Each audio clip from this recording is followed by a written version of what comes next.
kelompok 3 dengan mata kuliah manajemen kurikulum yang beranggotakan 3 orang. Yang pertama saya, Liza Zahra dengan NIM 22 30 10 30 37, dan teman saya Ratu Isma dengan NIM 22 30 10 30 43, dan teman saya Noviani dengan NIM 22 30 10 53, dan materi kelompok kita adalah ruang lingkup manajemen kurikulum lembaga pendidikan.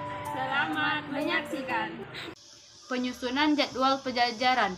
Yang dimaksud dengan jadwal pelajaran adalah urutan mata pelajaran yang dijadikan sebagai sebuah pedoman yang harus diikuti dalam pelaksanaan kegiatan pelajaran. Jadwal bermanfaat sebagai pedoman bagi guru, murid, maupun kepala sekolah.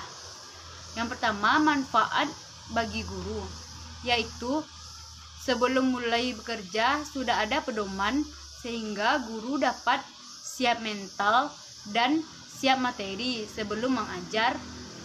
Ada koordinasi kerja antar guru sehingga masing-masing guru tahu hak dan kewajiban di kelas dan jam berapa boleh dan harus berada di suatu kelas.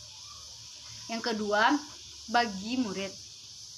Murid tahu dengan pasti waktu-waktu memperoleh suatu pelajaran sehingga dapat menyiapkan diri, dan murid tahu akan hak dan kewajibannya untuk diajar oleh guru. Manfaat bagi kepala sekolah, memudahkan pengawasan dan komunikasi lainnya, dan beban tugas guru dapat diketahui secara jelas. B. Penyusunan kalender pendidikan. Kalender akademik adalah acuan pengaturan waktu kegiatan pembelajaran selama 1 tahun yang mencakup pemula tahun belajar, waktu belajar, minggu efektif belajar, dan hari libur yang dilaksanakan oleh satuan PAUD. Beberapa kegiatan yang dilakukan dalam kalender pendidikan ialah: yang A. Permulaan tahunan pelajaran, yang B. Kegiatan puncak tema, yang C. Pentas seni anak, D. Kegiatan bazar anak, E. Perayaan hari besar, F. Kegiatan lainnya yang berhubungan dengan kearifan lokal. Pembagian tugas guru. Yang pertama itu ada kegiatan-kegiatan yang berkaitan dengan tugas guru, yaitu A. Pembagian tugas pembelajaran, B. Pembagian tugas membina kegiatan ekstrakurikuler. Yang kedua, ada kegiatan yang berkaitan dengan proses pelaksanaan pembelajaran sebagai berikut, yaitu kegiatan-kegiatan yang berkaitan adalah yang pertama penyusunan kalender pendidikan, yang kedua penyusunan jadwal pembelajaran. Jadwal pembelajaran merupakan penjabaran dari seluruh program pembelajaran di sekolah. Bagian D. Pengelompokan siswa.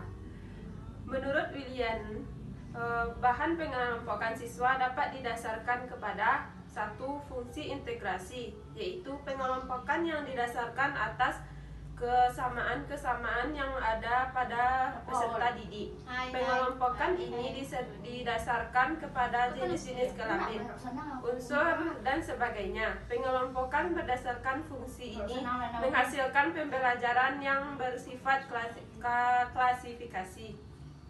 Fungsi perbedaan, yaitu pengelompokan siswa yang didasarkan kepada perbedaan yang ada dalam individu peserta didik, seperti minat, bakat, kemampuan, dan lain sebagainya.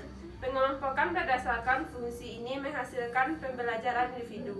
RPP atau Rencana Program Pembelajaran. Planning pelaksanaan pembelajaran atau yang lebih diketahui dengan singkatan RPP ini adalah agenda aktivitas pembelajaran yang ditata oleh guru untuk satu unit bahan ajar yang dapat digunakan sebagai kompetensi dasar atau KD, atau sebagai satu sub kompetensi dasar. Sub kompetensi dasar adalah bagian dari kompetensi dasar yang terdiri dari beberapa IPK yang serumpun.